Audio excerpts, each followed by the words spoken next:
Hawker ও ভ্রাম্যমাণ দোকানের দখলে পুরো ফার্মগেট ফুট ওভারব্রিজ। স্বাচ্ছন্দ্যে চলাচল তো দূরে থাক, পারাপারে চরম ভোগান্তিতে সাধারণ মানুষ। দিন দুপুরে ওভারব্রিজ দখলের এমন তৎপরতা চললেও দেখার যেন কেউই নেই। তবে ঢাকা উত্তর সিটি কর্পোরেশনের প্রশাসকের আশ্বাস, শিগগিরই এটি থেকে হকারদের উচ্ছেদ করা হবে। নূর মোহাম্মদ কাজলের প্রতিবেদন। ৬৫% পর্যন্ত বিদ্যুৎ সাশ্রয়ী হাইসেন্স এসি। হাইসেন্স রাজধানীর ব্যস্ততম এলাকা ফার্মগেট, যেখানে ভিআইপি সড়কের দুপাশে আছে মার্কেট, শিক্ষা প্রতিষ্ঠান, মেট্রো স্টেশন, হাসপাতাল সহ নানা গুরুত্বপূর্ণ প্রতিষ্ঠান। ঝুঁকি এড়িয়ে এখানে রাস্তা পারাপারে ফুটওভার ব্রিজের বিকল্প নেই।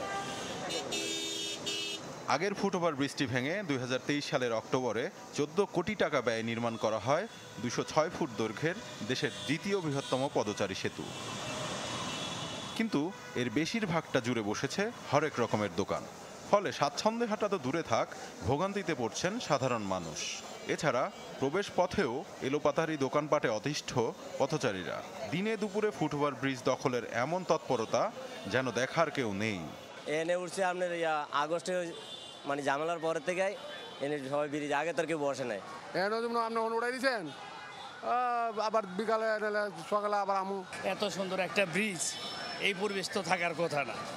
প্রশাসন কি করে এটা প্রশাসনই ভালো বুঝে। এই যে হকার একদম একটা ব্রিজের অর্ধেকের বেশি দুই পাশ থেকে দখল করে রেখেছে, এতে তো পথচারীদের অনেক সমস্যা হয়। একটা গোষ্ঠী কিন্তু চাঁদা সব জায়গায় দখল, ঠিক ওই গোষ্ঠীটাই কিন্তু আমাদের এই যে হাঁটার জন্য ওভারব্রিজ করছে, এটাও কিন্তু তারা দখলে নিয়ে গেছে। তুলনামূলক উঁচু এই ফুটওভার ব্রিজে যুক্ত করা হয়েছে দুটি চলন্ত সিঁড়ি, কিন্তু প্রায় ৩ বছরেও চালু হয়নি তা, বরং অযত্ন অবহেলায় বিকল হওয়ার পথে।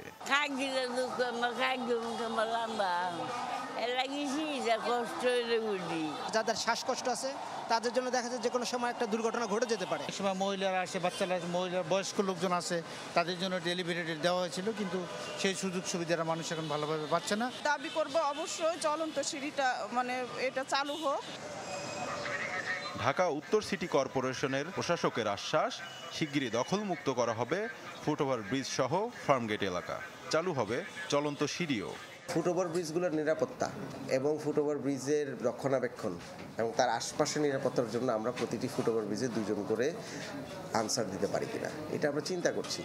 যদি এটা ভায়াবল হয় তাহলে তো আনসার থাকলে তো আর কেউ বুঝতেই পারবে না। আমরা এটাকে পজিটিভলি ইঞ্জিনিয়ারদের সাথে আলাপ করে আমি দেখি এই অর্থ বছরে না হলে আগামী অর্থ বছরে আমি করে দেব।